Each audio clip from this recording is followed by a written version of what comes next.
we're back. We're back. You know what that sound means. You know what that generic song countdown means. We're back on Wednesday for 8 bits. How are you doing, Brandon?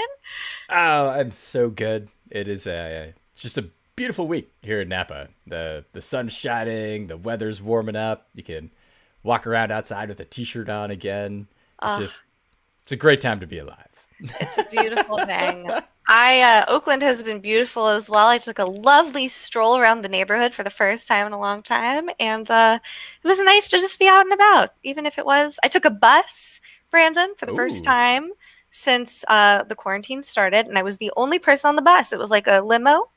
I oh, felt like a nice. very fancy lady.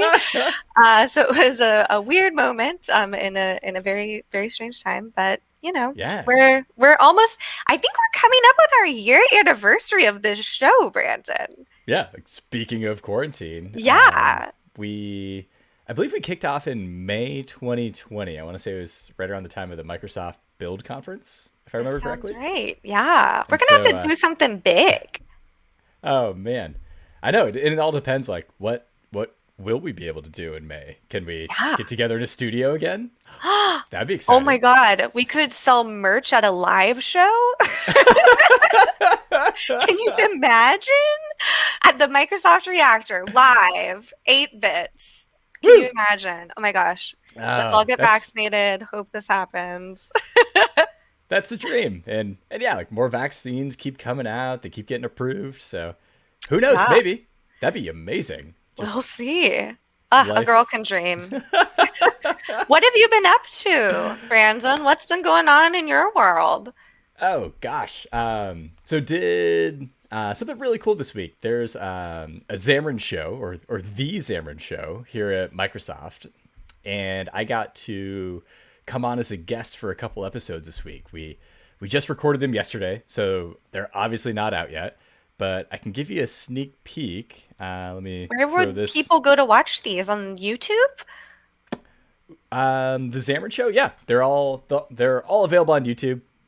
But what we were talking about yesterday was some async command stuff, and Ooh. specifically, there's something called the Xamarin Community Toolkit, which Okay. is kind of exactly what it sounds like. It's a community-owned and operated GitHub repo for the Xamarin community, and so it's all cool things that you probably have copy pasted code like this from Xamarin app to Xamarin app. It's also a lot of new cool toys that'll make your app look better and save you time. And I've been helping out a lot with that.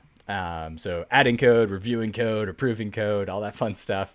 And one of the things I added was the async command. And so we did a couple episodes of the Xamarin Show yesterday. Not sure when they're going to air because we've got to get them in the pipeline, and Microsoft's got to edit them and make them look pretty. But if you want a sneak peek, you can check out aka.ms/async command sample, and you can see the sample app that I made for the show. And once the show is published, I'll also add the YouTube link to that GitHub repo as well. So been a really cool week so far. Nice. Wow, exclusive. We're getting some behind the scenes of like Yeah, what's in the sneak content peeks. pipeline. Only available on 8 bits. That's so It's a deep fun. cut for all my Xamarin developers out there. I'm super excited to check it out.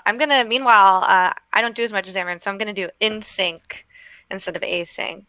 Just kidding, just kidding, y'all. Um, let's see, Classic. what have I been doing this week? So I, on Mondays, have been streaming with Bit Project, and we finished our final lecture, our third and final lecture last week. Last we spoke, we've been playing with the Microsoft Face API. I think I talked about this before, Brandon, that we were detecting beards and images. Oh, that's right. Yeah. Like we had a photo of my boyfriend holding a pancake of a picture, a 3D printed pancake of his beard, and it was able to detect both of them. Fascinating stuff. But starting this week, the lectures are over. All of our Bit Project students are now working on their final projects. So myself and my pal Adrian, who works over at Courier, as well as former friend of the pod, guest Lorena, our clown turned engineer friend. That's We're right. all building live on stream, so you can see us struggle and bing things on Stack Overflow and ask you to help us debug. But we are from scratch, working with a couple things. We're going to use an Azure function to help trigger. Which actually, this is going to be helpful. We're going to have to replicate this for ourselves, Brandon. We're going to Ah, automatically trigger a message that can be sent via email, via text, via whatever method you want. That will notify folks when we go live. So people can sign up through a sign up page. So we can have the 8-bits, notification sign up page. People can that'd be choose how to great. get notified through Slack, through, text message, through however they want. And then whenever we go live, whenever there's an action from the Twitch API that we're doing a live stream, they will get the notification. So we are building that Perfect. from scratch, live on camera every Monday at 5 p.m. Pacific Standard Time on the Bit Project Twitch channel. And come check it out. I'm tweeting about it all the time. You can follow me on Twitter if you want to know when that's happening. Until the bot works, and then I won't have to. It's literally solving a problem in my life, because you know this, Brandon. Like, before we go live, we're always like, "Oh my gosh, we got to tweet! Like, how do we got to I was remind just doing people?" it right now. I don't know if Literally, somebody saw me look distracted, but I was I like, oh think shoot, I didn't tweet. and I love it because, when I think back to like the early projects that I built, especially when I was first starting to program, they were always solving real world problems for myself. And this is a true thing that causes me so much anxiety and stress. And if you've ever streamed before, like the dance and the circus of like, okay, I'm going to go live. I need to tweet. Oh no, I didn't post it on this place. So I'm really excited to just automate that, and just not have to spend the first 5 minutes of my stream worrying about telling Yeah. people that I'm streaming. Well, especially Marketing. since like, and there's so many channels, so many outlets. Like, you could be anywhere from Facebook Live to Twitch to YouTube, and Right. where do I subscribe to find you? So that sounds like a Yes. great tool, and it definitely solves a problem, and even for this show. And I'm super excited to just play with a new API. The Twitch API is brand new to me, so incorporating that into the Azure function and throwing some Courier in there, we're gonna have a lot of fun. So come and join us on Mondays. It's a fun time. We've got two DevRel and a clown engineer trying to get their first DevRel job building a project. What could go wrong? What could possibly go wrong? Yeah, very stereotypical kind of stream online. Yeah. Yeah, yeah, yeah. Well, let's see. I'm trying to think. Is there anything before we bring our guest on? Anything else we should cover? I did get the new MacBook, and I'm very thrilled to report that I streamed last night. I streamed Animal Crossing for the first time last night. And this thing, y'all, is silent like a Prius, like So quiet. jealous. My fan wasn't going off. I know this is a Microsoft show, but I just got to share new devices that help enable your work to go faster. An I incredible don't thing. I don't think it has a fan. Yeah, right. If it does, definitely correct me in the comments. But I'm pretty sure the new MacBook with an M1 processor completely fanless, and so you never get the joys of that background white noise when you start coding or streaming. Do you know what I picture in my head mentally when people say fanless? So you know how there's like propeller fans? I picture the like Dyson fan, like the circle one. I'm like, it's fanless. There's no No fan. blades. No blades at all. Oh man. Well, I will say I really, really love this device, and we were talking about this briefly before the stream, and I wish we all could. It looks very clean back here, but something that I cannot wait for is for everything to just be USB-C or just one universe. I Yes. know this is never going to happen ever. It's wishful thinking, but I ended up streaming at 2 a.m. last night, mainly because I thought this will take a couple minutes to set up. Y'all, the different daisy chaining I am doing, I'm like waiting. I wish that everything was a universal standard plug. I say as I have 4 different I kinds of USB here. I recently broke down and bought a USB-C hub, Ooh. because just until just recently, you could buy a hub that connects your computer via USB-C, but it didn't have any USB-C ports on it. And Right. so I don't know I'm sure there's a technological reason behind it, but yeah, just recently You can order one that has USB-C ports on it, which would be great. So all this streaming equipment that I normally plug in my laptop can plug into the hub. But it also has all the other ports you would expect, like Ethernet ports, SD card readers, USB-A. So it's just the works. Wow. And I can't wait for it to arrive. You're gonna have to link me to that later because I am drowning in tonight, my goal is cord management. Like it's an eyesore and I want to clean it up, but oh my goodness, so many USB-C like converting things going on in my life right now. But enough about USB-C. Should we bring on our guest, Brandon? Is it time? Absolutely. Okay, I guess I'll do the intro because I'm trying to think where I first saw this human being on the interwebs, but this person has been a presence on the internet lately for me that has given me so much joy. I am not on TikTok. I don't understand it, but I really enjoy consuming it in other forms. Specifically, we've talked about Ratatouille the musical before. We've talked about sea shanty TikTok before, Brandon. But this person brings a lot of joy to my timeline because it is rare that I see technical content that makes me laugh. And I shouldn't say rare. I should say it's a joy when I see it and it pops up in my timeline. And I am really, really excited to talk to our guest today because I think this is a really interesting topic, right? Like what makes technical content stand out and be relevant and fun and interesting. So without further ado, welcome to the show, Joe Karlsson. I had to adjust my white balance because you made me blush. No, that's very sweet. True. Thank you. It's interesting because during this core, I feel like I have made online internet friends with many people I have not met in real life. And you and I bonded over memes very early in this quarantine. 90 Day Fiancé. Yes. Memes. So any fans out there, let us know in the comments. Let We'd us love to hear know. about it. Also, Chloe and I would just love to chat with you about it. We would love to chat with you off cam about it. But Joe, tell the lovely humans at home a little bit about yourself, what you do. Give us your Marvel origin story. Yeah, I'll give you an elevator pitch. You know what's so funny? I get asked this all the time, and I've never had something prepared. I'm just always like a deer in the headlights. Who are you? So let's stumble through it together. My name's Joe Karlsson. I'm a developer advocate, and I'm a software engineer, and I work for a little database company called MongoDB. Developer advocacy. I make videos. I make tutorials, blog posts. I speak at conferences. I did chit-chat with lovely people like Brandon, Chloe here today, and all of y'all. What else do I do? I try to make videos. I don't know. I feel like we're just trying to make like programming fun and accessible and like make cool stuff that people care about or don't, or make them care about it. That's the goal, I guess. Yeah. Like how do you make some of these? I think that's the question as developer advocates are asking all the time is how do we make what can be considered kind of boring, mundane content? Like how do we make that in context interesting? I know, Brandon, you do that a lot with Git trends, trying to make it useful and like interesting. Like it's a very interesting profession that we are in to make entertaining content of very deep, serious technical content. No, I totally agree. And you said this in the intro too, like making funny videos. I don't know. It's not, you're right. It's not rare. People are making some really great stuff out there, but like, it's just, I don't know. I feel like everyone's very towards like serious documentation, which is great. We need that. But like, also I feel like we just need a little bit of flavor in there too, a little bit, Right. Yeah. That's hard to do.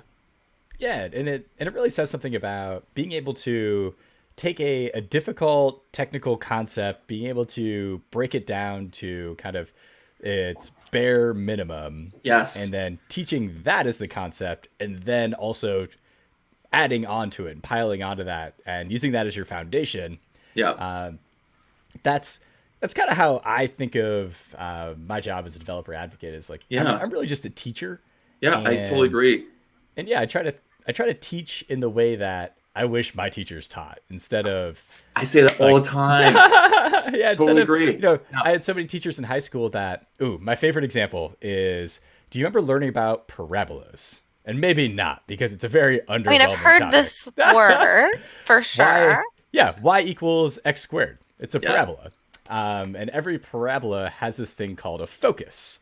And again, something I was taught in high school, and it was just like, there's no context to it. It was just like, this is the focus. Yeah. And then you would have a test and it would say, find the focus. And you're just like, okay, learned it, check, moving on. Yeah. And it wasn't until my first job out of college, I did a lot of work with satellite technology communications. And I learned that every satellite dish, well, most satellite dishes are parabolic in shape.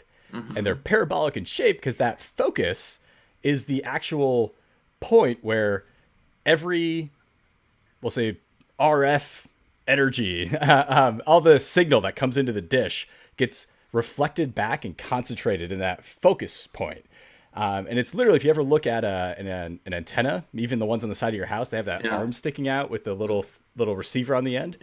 That's because the dish collects all of that signal and then focuses it, so it all gets amplified together in that one point.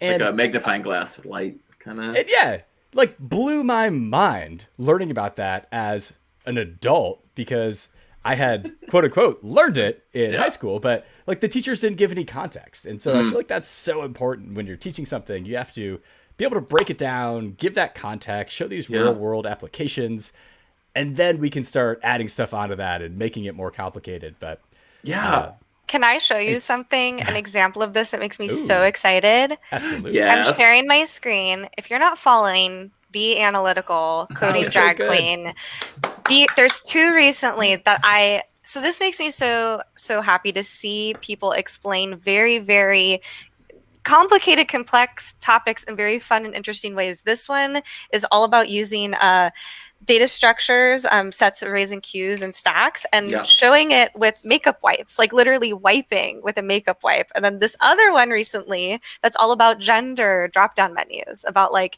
here's the top 5 worst implementations of, gender input forms and like why they're bad. So I think this is such an interesting way. And what, like, think about what you send your friends, right? Yeah. Like in a DM, you're like, check this out. It's either something incredible, like, oh my gosh, this person discovered ice penguins in a pyramid somewhere, or it's like something really funny or interesting. And like, I think when we think about viral or like content that's interesting, we need to think a lot about the audience. And I gotta tell you, this is my audience. Like I'm the audience for this, I should say.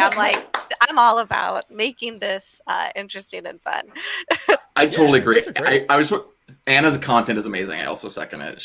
She's doing incredible. Gotta get Anna on the show. We'll get Anna on the show. I bet she would. I saw she just retweeted one of your tweets, so that should be good. We're in. That'd be an easy one.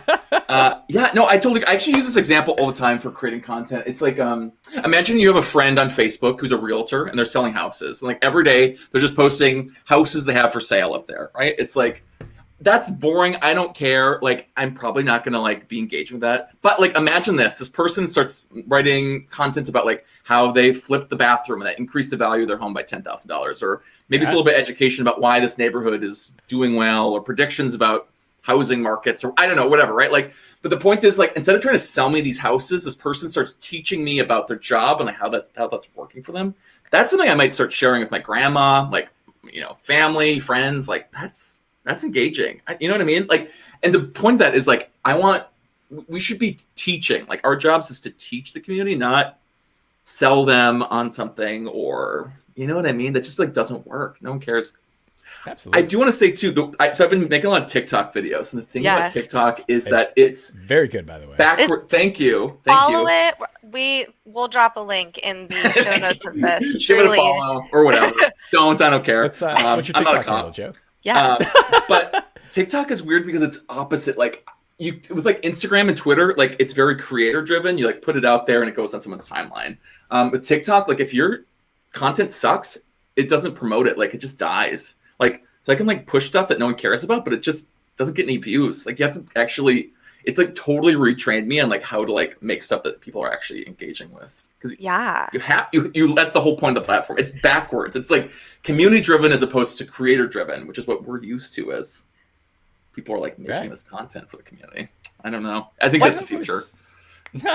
What's your favorite TikTok rabbit hole that you've gone down during this year? What am I in? Frog TikTok. That's I've a been good in one. like dog training TikTok. Oh, Oh God, I know it's so weird. You're like, why am I?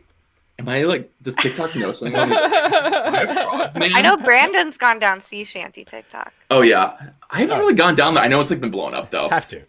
Got to. It was so last week. That's right. Yeah, old news. Old I was news. very into Ratatouille the musical TikTok. I think that's what like clicked for me of like, oh, so it's like open sourcing art and I enjoy this. Like I was like, maybe I that's a will great way to look download at this it. application.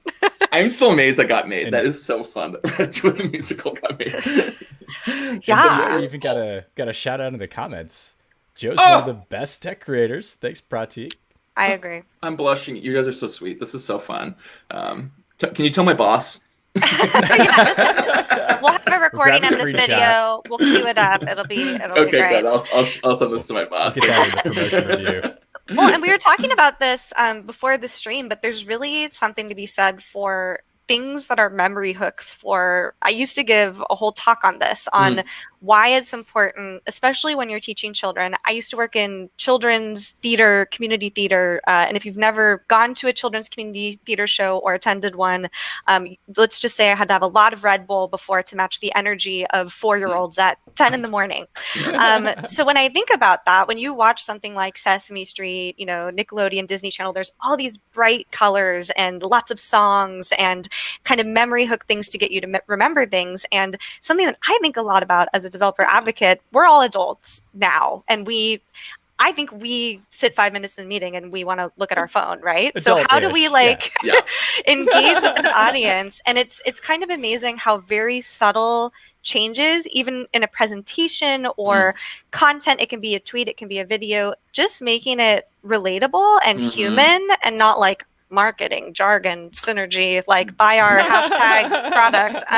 There's really something to be said for authenticity, and I think that's really what drew me to you, Joe, and looking at a lot of your content was it made me laugh because it was real, in the same way that the TV show Silicon Valley is hilarious because and cringy because it's too real. I think some of the content that I gravitate towards, be it technical or soft skills stuff, is always the genuine, relatable content. I think that's the future.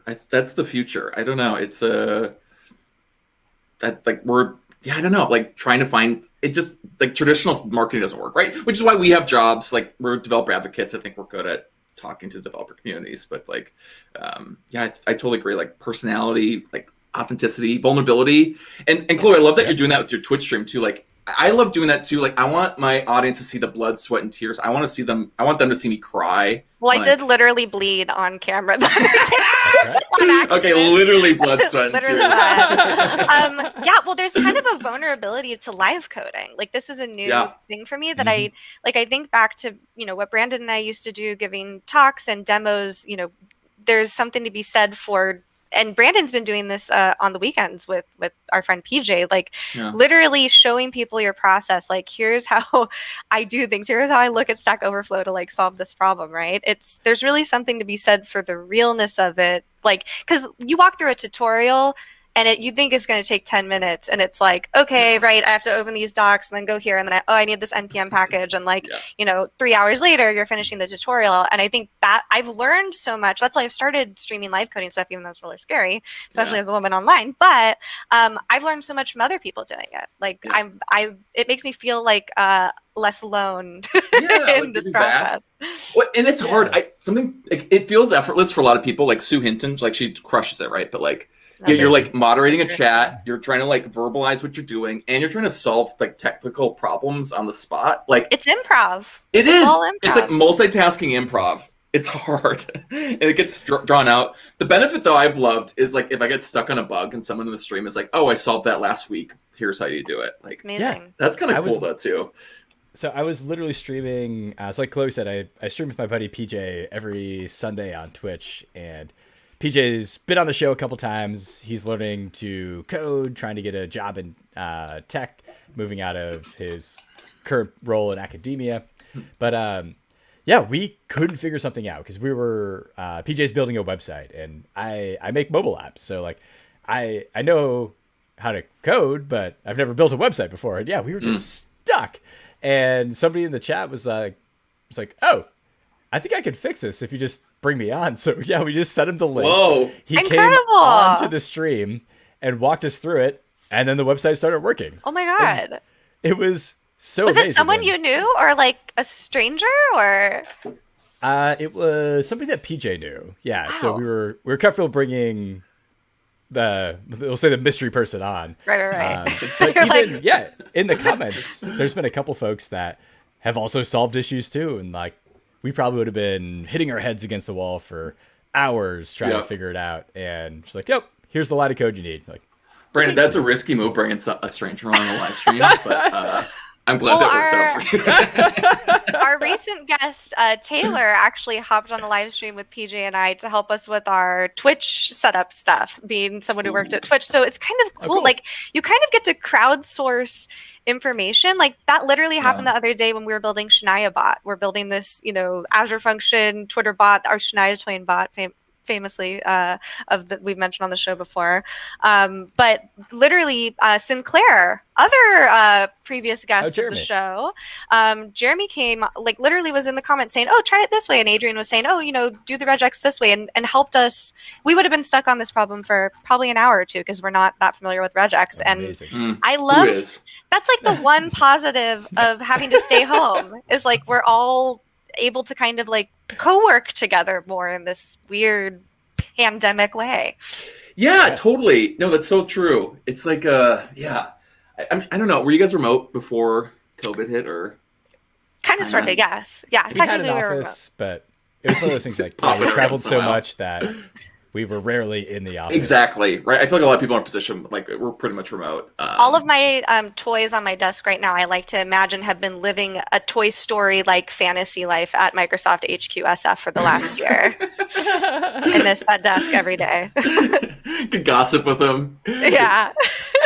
Okay, have you guys noticed this? I feel like just water cooler gossip is just evaporated. I've been like so hungry for any sort of gossip. I don't know. It's like hard to like. It's like on Slack, just being like, "Oh, did you hear about blah blah blah?" Or like, "Did you know this happened?"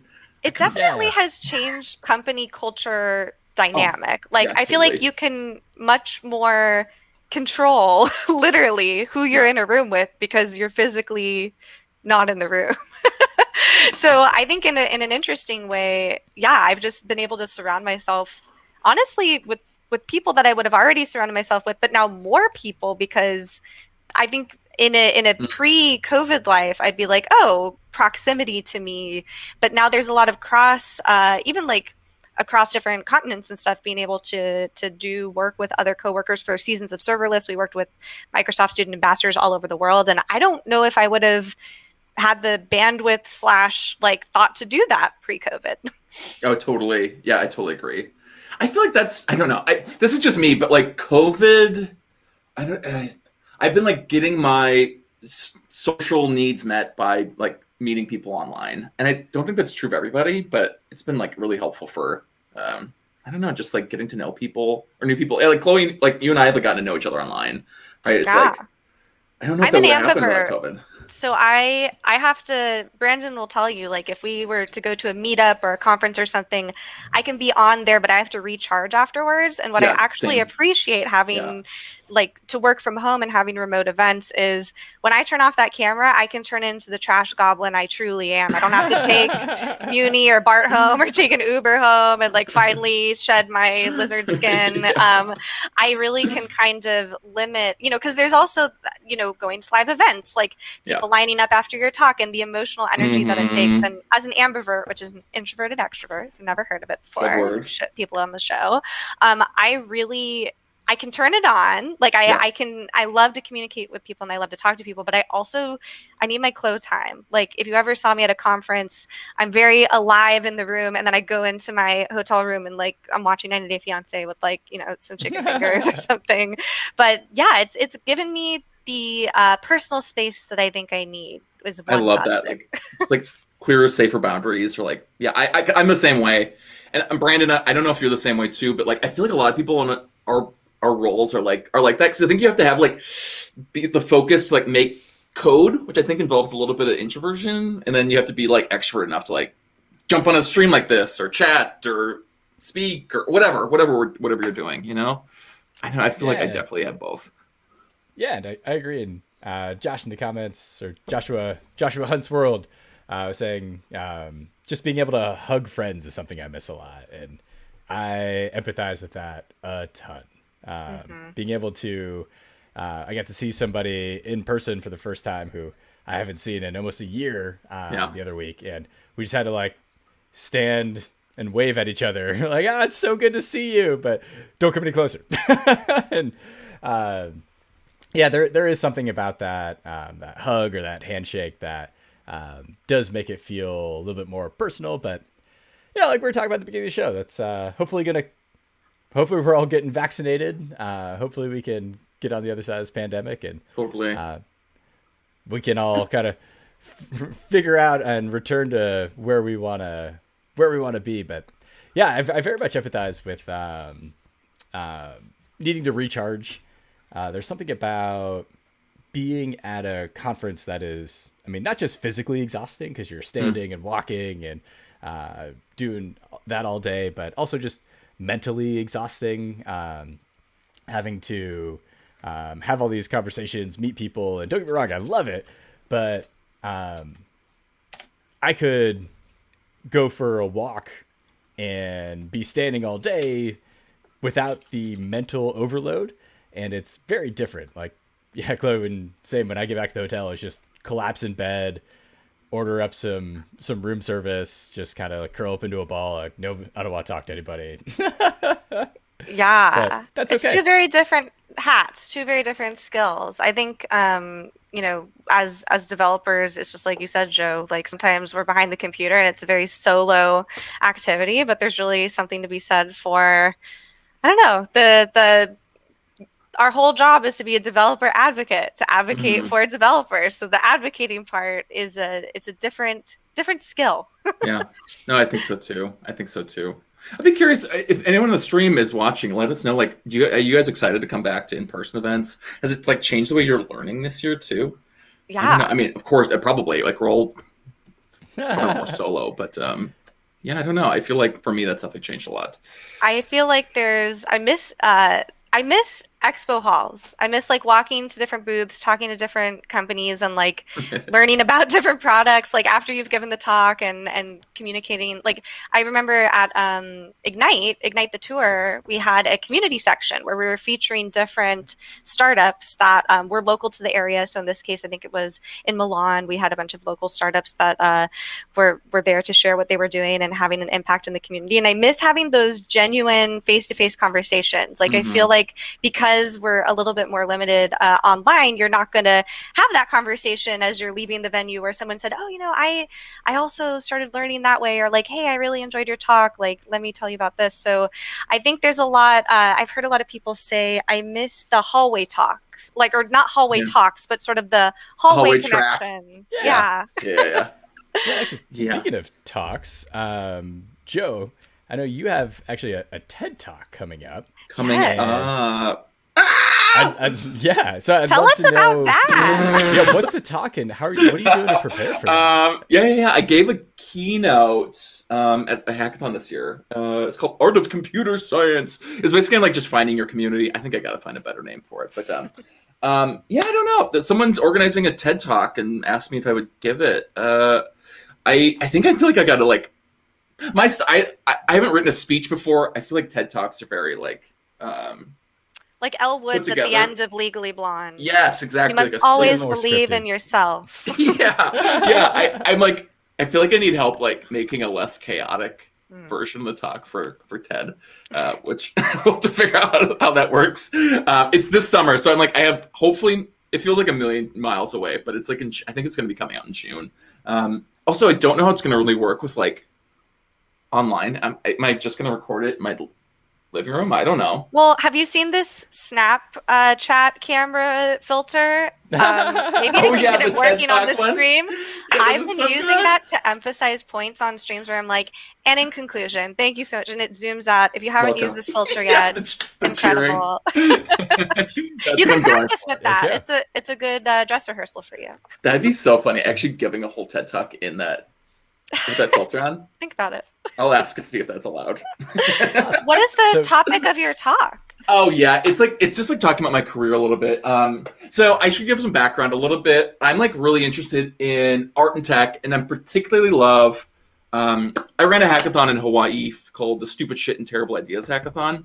We just like make dumb fun things. The whole idea is like an anti-corporate hackathon, and like trying to make like the whole idea is making dumb things just for fun with your friends. Like we made someone made a 6-foot cubed fidget cube.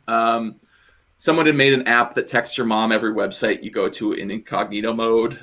Oh, no. I love this. Reminds me of SF Sketchfest. They didn't do this after I saw it, but they did a comedy hackathon where they partnered engineers with comedians. Yes. And they had all these like. One of my favorites was a pay gap equity app where based on, if you were a woman, Black, you were able to determine how to split the bill based on who was paid the most fairly among the people there. Sure. I love people like who make these things, like Danielle Baskin, of course, on Twitter, who's doing such hilarious, kind of funny, like verified homes on Twitter. And I love using tech in these silly ways. I think so too. So the TED Talk's gonna be about like art and tech and finding community and like how I fell in love with it through art. But like, yeah, I totally agree.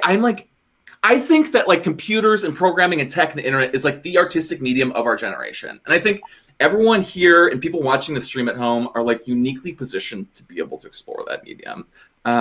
It's like the internet is a defining characteristic of our generation. And like, let's explore that artistically.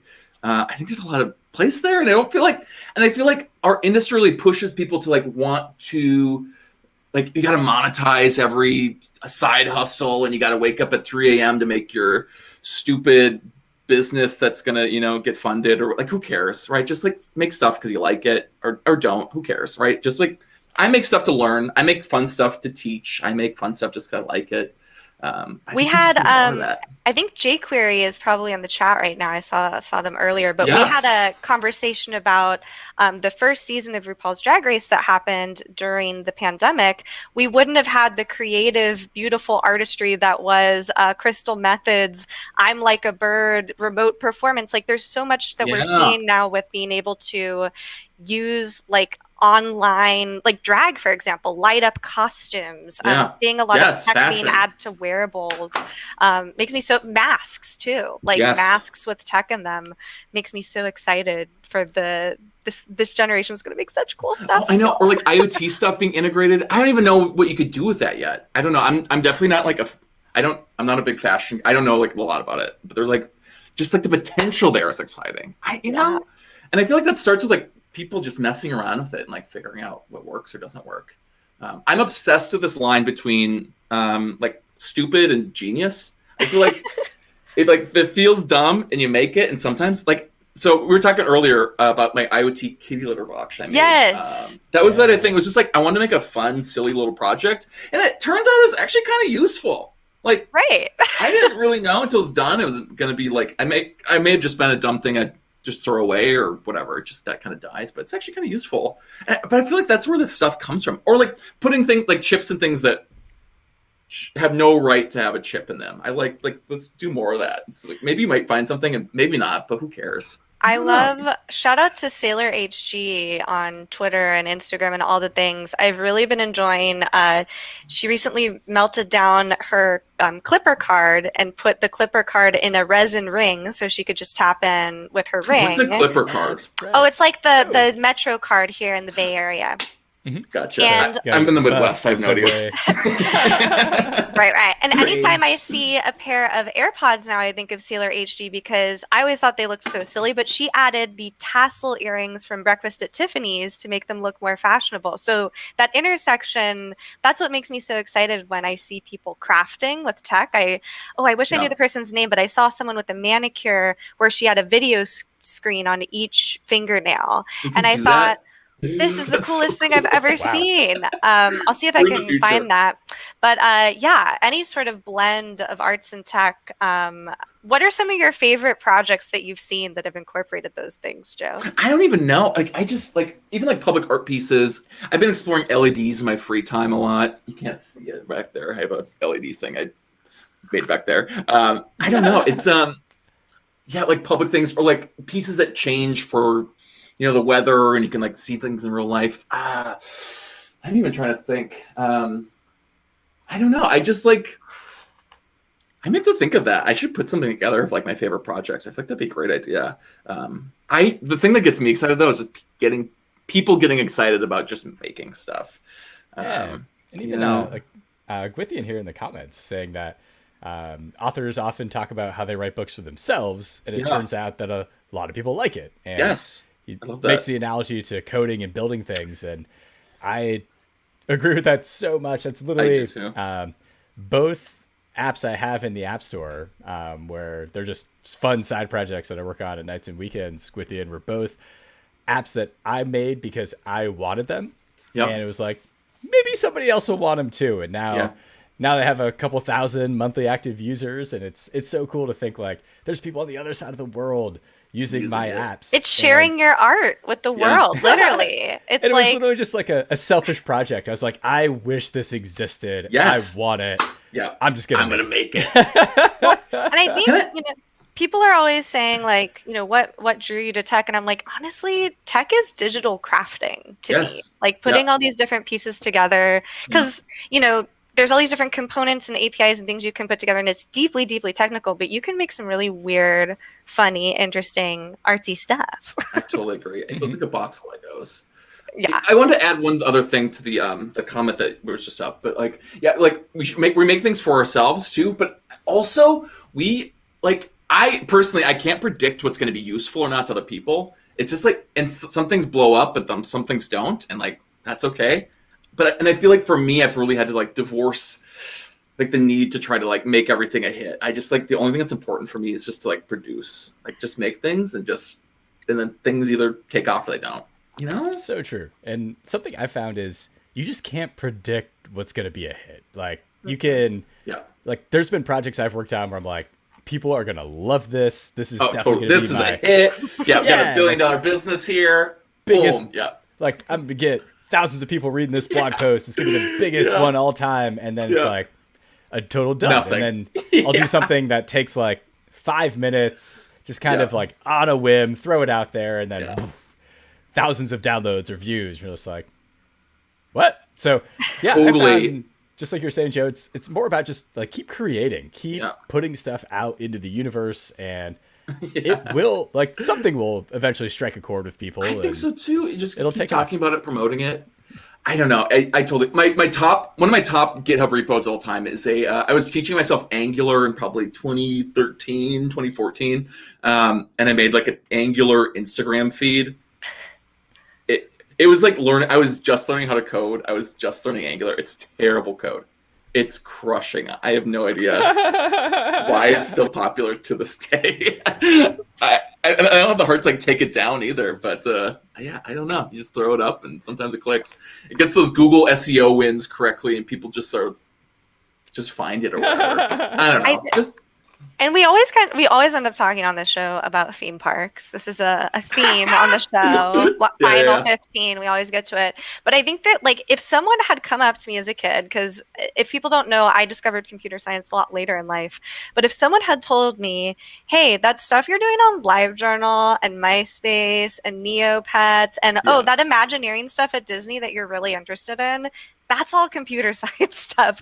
I think I would have been a little bit more willing to learn it even as a kid. And I think about that mentality with adult developers as well. Like, why should people care about using an Azure function? Well, I can, demo it in a bunch of different ways that are practical, or I can make a fake boyfriend app that uses the Twilio API to text and pretend to be my boyfriend in awkward situations. So it's a lot about how to frame, because we work in very deep technical things, but when you can make it relatable and interesting to people. I work with students on the academic team, so I'm always thinking about like, okay, hello, fellow kids. How do we get you interested in learning how to use our products? But I think it comes down to what is like all of the stuff that I see being shared on TikTok and Instagram and even Twitter.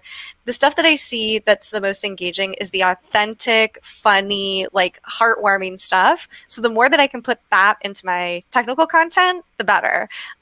There's really cool people. We had a student with Bit Project recently who created an IoT device using Azure that he could give to his grandpa to measure his heart rate. So if it spiked or decreased, it would send an alert to him. And I think about practical ways that this technology can be put into place, and it makes me so excited, not only for like the quirky fun stuff, but I'm like, oh right, there's very practical useful ways that this can be used as well. Yeah. Oh, you can make useful things with computers too. Yeah, you don't have to make Mario Kart astrology. I guess you can like identify people like from space. Exactly. You could save lives or make something useful or make a business. You can. Yeah, you're right. You could also do this. That's also fine. Yeah, no, I think you're right though. Like making it visible, I think it's great. And Joshua was just commenting when we were talking about sometimes things take off and sometimes they don't. And so his girlfriend has 500,000 followers on TikTok, and she'll put hours into a video, only get 1,000 views, and then throw something up there that takes 30 seconds and thousands of plays. So blows up. Can I share a secret though? If I ever tweet about Clippy, minimum 100 likes. So there's like but I find, but that's like why I bring it up is nostalgia specifically.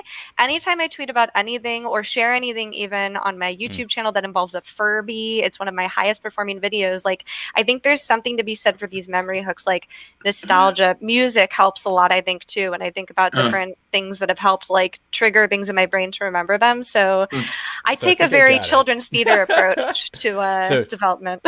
So Joshua, tell your girlfriend she needs to make a Clippy video on TikTok with maybe some NSYNC in the background. Yeah, and just and check a Furby. all the nostalgia boxes. But play the music from a hit clip. Those little like MP3 things that you put in the boombox with really low res. Just hit all the boxes.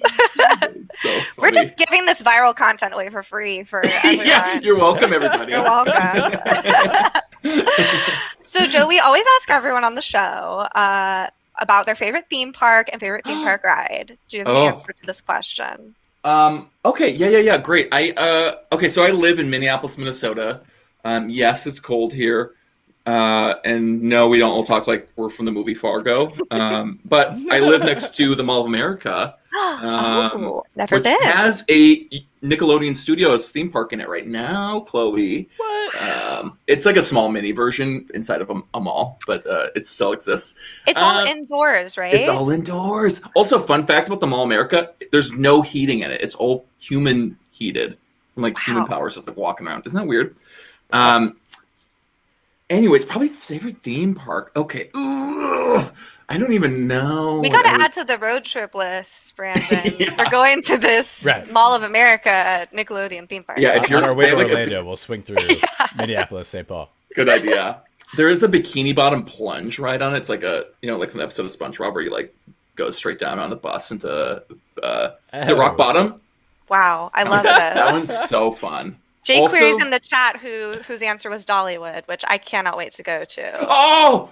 That was so exciting. I'm so excited to go. I've never been to Dollywood, and I'm so excited. I haven't either. We've been my friends and I have been planning a road trip to Dollywood for years. First stop, as soon as everyone gets the vaccine, we're going to Dollywood. Exactly. That's like maybe like we're tentatively planning like 2 summers from now doing a Dollywood trip. Yeah, we'll pick you up all the way. Okay, good. Go to Dollywood. Oh, That's such a good one. Okay, thanks, J. Crew. Yeah. I want to go so bad. None of y'all have been to Dollywood, have you? No, but I No. hear that the live shows in itself are Yeah. incredible. My dear friend Amy, who I do the show Coinbase with, was telling me she's experienced, it's beautiful. She's got all her costumes there and everything. But she said that this Dolly Parton Christmas, if anybody watched this Christmas special thing, Christmas is in the Square. basically Christmas in the Square with Yeah. Christine Baranski and everyone, is basically a movie version of these live show parables that happen at Dollywood. And I'm just counting down the days till I can go, y'all. I'm so excited. That's so fun. Oh my god. I still can't believe it's real. It feels like it shouldn't be a real place, but it is, and I need to go so bad. Have you been to any Disneylands or any of the Yeah. Universals? I get confused. World is in Florida. I've been to that Yes. one. Never been to Universal. I do want to go as adult. I want to go. I'd love to go to that's the Star Wars one. I think that's a Disney. I've And been then- to that one in California. It's pretty great. I want to go so bad. And I just watched a YouTube video of some guys at the Harry Potter one at Universal, and they hacked the wands, and they're trying to figure out how that wand technology works. They don't have to pay that's cool. $50 for it's. I don't even know what it is, but Brandon, have we talked on the show about the hack I heard about for the Star Wars ride? Have we talked about this? So No. obviously it Go on. has not happened in the last year or so because Disneyland's been closed. But there is a Star Wars ride. I've been on it, where you are in a TIE fighter thing, basically based on where you sit on this ship. Yeah. I'm going to get destroyed in the comments here. You're either the driver or the shooter, or you have different jobs you're Yeah. tasked with. And usually when you ride the ride, it's okay, go this way, move to the left. And based on your performance as a group in the ride, so you better hope you get matched with some smart people if you're, Sharpshooters. not there with a large family. Yeah. The response for the ride and the response for the people will interact with you through your phone, through the app, oh, wow, good job today, Jedi, based on your performance in the game. But there's a secret thing that if you do a certain sequence of levers and pulleys and things like that, Beep, boop, bop, beep. that instead of it being to the left, Luke, blah, blah, blah, blah, blah, it'll just be Chewbacca yelling out in peril the whole time going, with nothing else. I will post a link to That the is so video after funny. this, but it's just a panicked Chewbacca, so scared. And usually, it only happens if people do a specific sequence, but that's going to be That second is thing such I a do after funny Hollywood. Easter egg to just slip into it.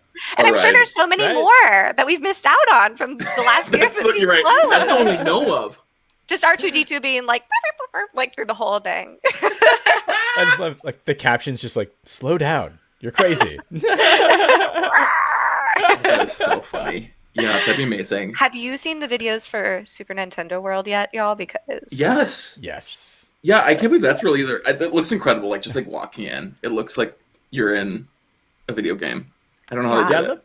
I love what they did with it because it's not just your typical amusement park world. It's all interactive.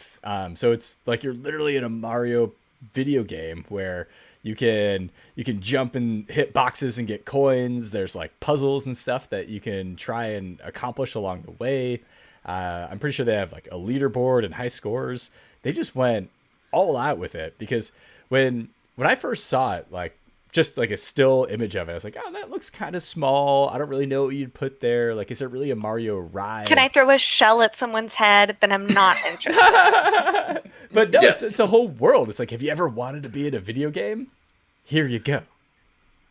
Yeah. That is so cool. Yeah, and you're right. I think they're doing some cool stuff with phone tech too. Yeah. I'm so excited to see, growing up, I was just so in awe of animatronics. And now that this stuff is interactive, even just the what is it, the 2D or 3D projection in the Mickey and Minnie's Runaway Railway blows my mind. I'm just so excited to see the future of theme parks with VR. I've done some VR stuff that's been really cool. I think we're going to have some really, imagine 20 years from now, we're going to be able to skip through Oz, as a theme park. I can't wait for that. I'm just waiting for interactive VR experiences of virtual worlds to be a part of. Ready for the simulation, basically. We can build that. I'm Chloe, ready. you could build that. That's you. That could be you. Let's build mean, the next Club we- Penguin. We were just talking about building the things we want, right? That's true. Make it happen, Chloe. Okay, well, Great Gatsby. You heard it here first, everybody. Didn't Gatsby Stay just tuned. become a public entity? So we could do like a Gatsby. No, they already did that stuff. Never mind. Oh, wow. Wait, but we never got an answer. What are your faves? What are your faves, Joe? Favorite rides? Yeah. I think I don't even know. I'm such a coward. Are you like? So you're not a roller coaster person. You're more like Peter Pan rides. Yeah, like a log chute. I do like an old. I want like a crusty old log chute to go on. Something with a photo. I don't want to buy the photo, but I want to see the photo of me and to just look at it. You want to take a picture with the watermark on it with your phone. Exactly. Which I think they probably would not allow that, but I'm gonna try to do it anyways. It's gotta be quick. You gotta be quick. Yeah, exactly. Yeah. I don't know. I probably just do something. Like water park. Am I a water park guy? Probably not. We were just watching we were just discussing Class Action Park, the documentary on HBO about one of the most deadly theme parks. I scraped my knee the day after I watched the first half. So I think that was like, I just was seeing so much concrete and water. If you've not seen this, y'all, it's great. It's all about this theme park that no longer exists, that it's a miracle that it ever did exist. But yeah, I'm not about dangerous rides. That spooks me. Class Action Park is my fear for even very safe parks.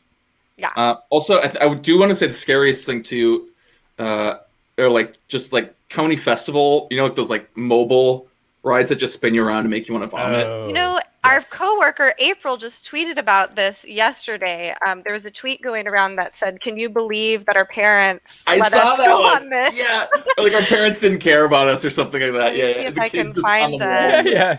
But it's so true. I think about going to the state fair as a kid and all these rides that literally would show up as a truck and like trusting my life with them. I'm like, some life choices. It doesn't feel right, but whatever. Those scare me. I remember being at one of those. It was just like in the parking lot down the street kind of pop-up fair. And there was one ride operator that just, I don't know what they were doing, but wasn't paying attention and was supposed to stop the ride after it went around a couple times and just forgot and fell asleep. Like I'm sharing an image. Was fine, but there's people getting off and just throwing up everywhere. I'm like, what happened? It's like, oh yeah, the ride op forgot to stop the ride. I'm like, that's scary. That's even possible. Like, yeah, that's what I was gonna say. Like, there's not like a automatic timer if it's been running for a couple minutes. Yeah, this ride's been on for 4 hours straight. You may want to cool it down. For it's like, I need a smoke break. I'll be back. Oh my god, that's so scary. I have an image up on the screen, Brandon, of I spent many an hour in this ride, just getting stuck against the wall. If you're not familiar with this ride, it just spins really, really fast and plays really, really loud top 40 hits while you turn upside down. And I luckily was never on one of these when someone barfed, but I can only imagine. Grab a track. This is the one. So as a kid, I was probably 6th grade. I bought a bunch of tickets. I went on this 3 times in a row with my friends.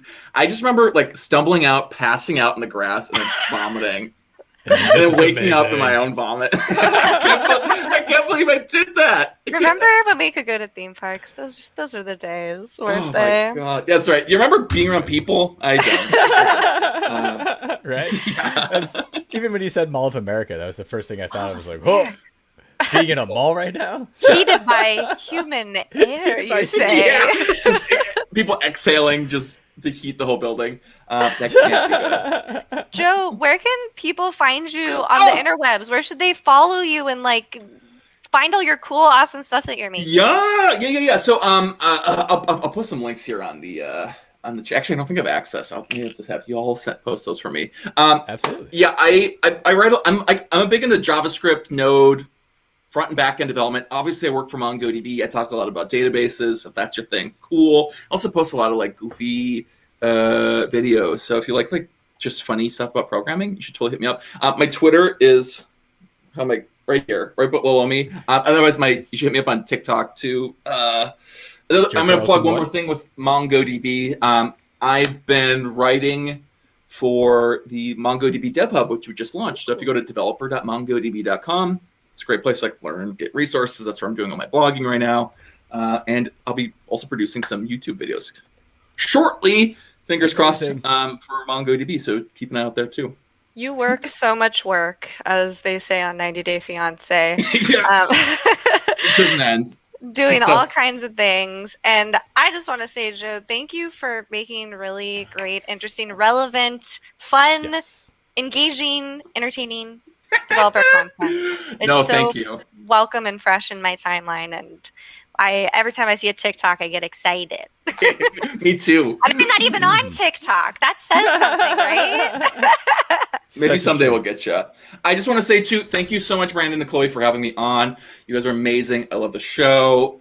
I love everything you're doing. I love Microsoft. We love you. We can't wait to give you a big hug in Dollywood, Joe. Yeah, good. We'll Well, see you in Dollywood 2035. We're so excited. yeah, it may take that long. I love that. All right. Well, maybe next week we'll have a new countdown song intro and outro. That's all on me and my Canva and music capabilities. But until next time, how should we close this final one without a song out, Brandon? Can we sing? La la Play, la la play 'em la. out, Joe. Anyone sing here? Do a TikTok That's quickly. the end of the show. Thanks for stopping by. And sing. That Yeah, was jazz great. hands. I We think we will should just see you use next that. week, everybody. Thanks so much for tuning in.